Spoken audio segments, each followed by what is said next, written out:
सूर्यदेव व्रत कथा। रविवार की व्रत कथा आइए सुनाते हैं। पूजा विधि। सर्व मनोकामना की पूर्ति हेतु रविवार का व्रत श्रेष्ठ है। इस व्रत की विधि इस प्रकार है। प्रातः काल स्नान आदि से निवृत्त होकर स्वस्थ वस्त्र धारण करें।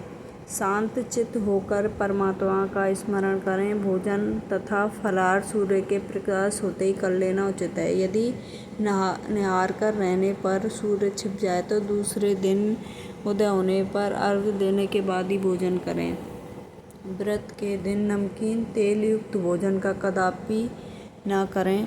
इस व्रत को करने से मान सम्मान बढ़ता है तथा शत्रुओं का क्षय होता है। आँख की पीड़ा के अतिरिक्त अन्य सब पीड़ाएं दूर होती हैं।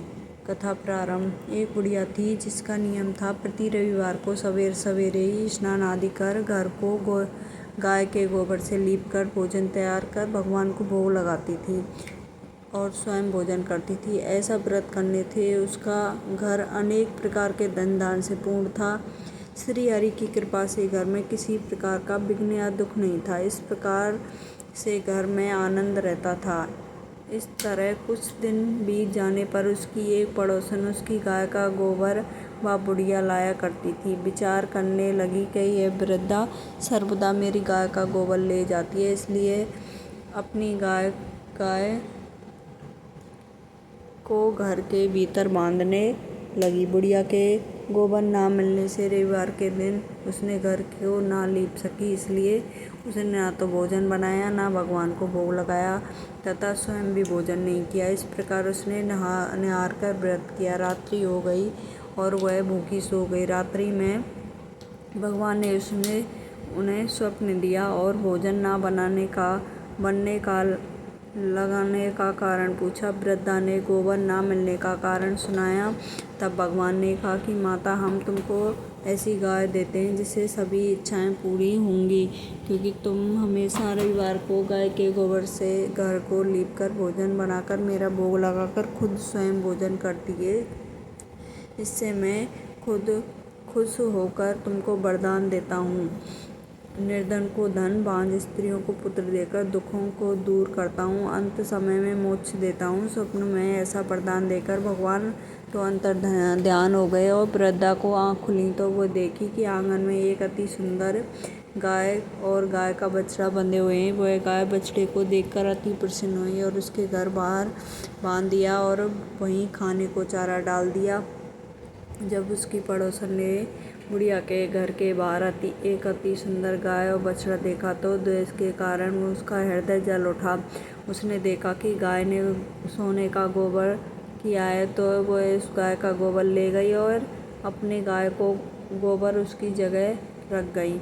वह नित्य प्रतिदिन ऐसा ही करती रही। सीधे साधे बुढ़िया को इसकी खबर नहीं दी तथा सर्वव्यापी ईश्वर ने सोचा कि चालाक पड़ोसन के कर्म से बुढ़िया ठगी जा रही है, तो ईश्वर ने संध्या के समय अपनी माया से बहुत जोर की आंधी चला दी। बुढ़िया ने अंधेरे के भय से अपनी गाय को अंदर बांध लिया। प्रातःकाल जब बुढ़िया ने देखा कि गाय ने सोने का गोबर दिया है तो उसके आश्चर्य की सीमा नहीं रही और प्रतिदिन गाय को घर के भीतर बांधने लगी।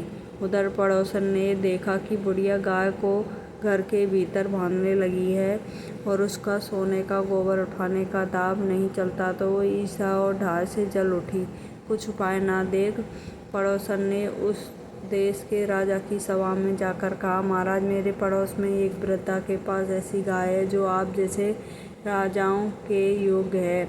वह नित्य सोने का गोबर देती है। आप उस सोने से प्रजा का पालन करिए। वह वृद्धा इतने सोने का क्या करेगी। राजा ने यह बात सुनी तो अपने दूतों को वृद्धा के घर से गाय लाने की आज्ञा दी। वृद्धा प्रातः ईश्वर का भोग लगा भोजन ग्रहण करने ही जा रही थी कि राजा के कर्मचारी ने गाय खोल ले गए। वृद्धा काफी रोई चिल्लाई, किंतु कर्मचारी के समक्ष कोई क्या कहता। उस दिन वृद्धा गाय के वियोग में भोजन न खा सकी और रात भर रो रो कर ईश्वर से गाय को पुण्य पाने के लिए प्रार्थना करती रही। उधर राजा गाय को देखकर बहुत प्रसन्न हुआ, लेकिन सुबह जैसे ही वह उठा सारा महल गोबर से दिखाई देने लगा। राजा ये देखकर घबरा गए। भगवान ने रात्रि में राजा को स्वप्न में कहा, हे राजा, गाय को वृद्धा को लौटा दो, नहीं तो तेरा भला नहीं है। इससे रविवार के व्रत से प्रसन्न होकर मैंने उसे गाय दी है। प्रातः होने पर राजा ने वृद्धा को बुलाकर बहुत से धन के साथ सम्मानित के साथ गाय और बछड़ा लौटा दिया। उसकी पड़ोसन को बुलाकर उचित दंड दिया। इतना करने के बाद राजा के महल से गंदगी दूर हुई। उसी दिन से राजा ने नगरवासियों को आदेश दिया कि राज को अपनी समस्त मनोकामना पूर्ति के लिए रविवार का व्रत करो। व्रत करने से नगर के लोग सुखी जीवन व्यतीत करने लगे। कोई भी बीमारी तथा प्रकृति का कोप उस नगर पर नहीं होता। सारी प्रजा सुख से रहने लगी। जय हो सूर्यदेव भगवान, सब पर कृपा बरसाए रखना। जय हो सूर्यदेव भगवान।